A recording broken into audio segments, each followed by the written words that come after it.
حضرت ابراہیم خلیل اللہ علیہ السلام نے بڑھاپے میں اللہ رب العزت کی بارگاہ میں اولاد کے حصول کے لیے دعا مانگی، جسے اللہ رب العزت نے سورہ صافات میں بیان فرمایا۔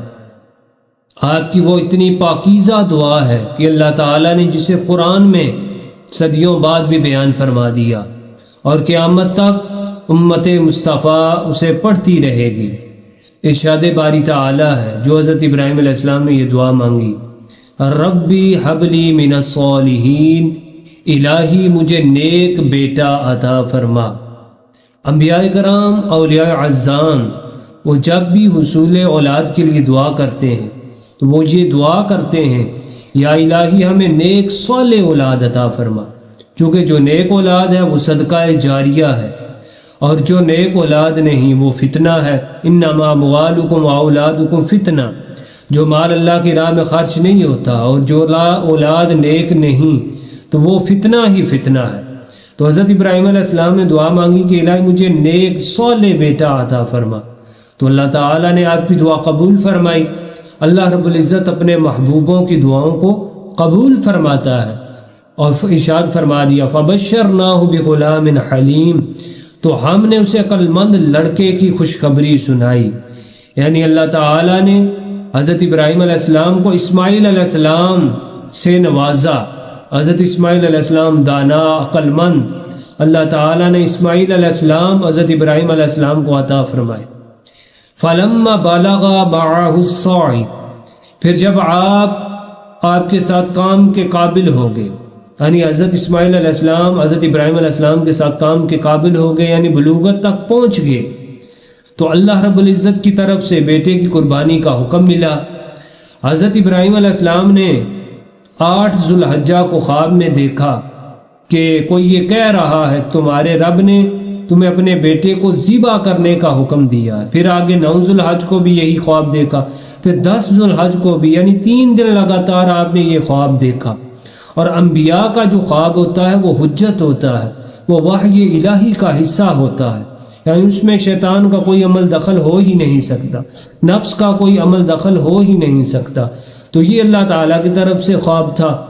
تو سیدنا حضرت ابراہیم خلیل اللہ علیہ السلام نے بیٹے کو اس پر مطلع فرمایا، اور سورہ صافات میں ارشاد باری تعالیٰ ہے، حضرت ابراہیم علیہ السلام نے اپنے بیٹے سے فرمایا قال یا بنی انی ارا فی المنام انی اذبحک فانظر ماذا تری، آپ نے فرمایا ہے میرے بیٹے میں نے خواب میں دیکھا ہے کہ میں تجھے ذبح کرتا ہوں، اب بتا تیری کیا رائے ہے۔ عظیم والد کے عظیم بیٹے نے عرض کی قال یا ابت افعل ما تؤمر ستجدونی ان شاء اللہ من الصابرین، کہ ابا حضور آپ حکم خدا بجا لائیں، اگر اللہ نے چاہا تو آپ مجھے صبر کرنے والوں میں پائیں گے۔ علامہ اقبال رحمہ اللہ فرماتے ہیں کہ یہ فیضان نظر تھا یا کہ مکتب کی کرامت تھی، سکھائے کس نے اسماعیل کو آداب فرزندی۔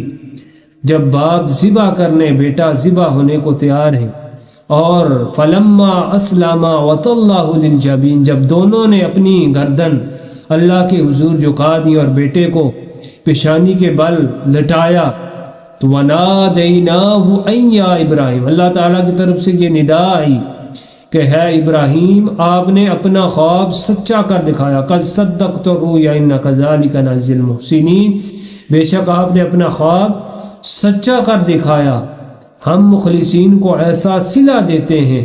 پھر جنت سے ایک دمبا آیا جو آپ کی چھری کے نیچے آ گیا، آپ نے اسے ذبح کر دیا۔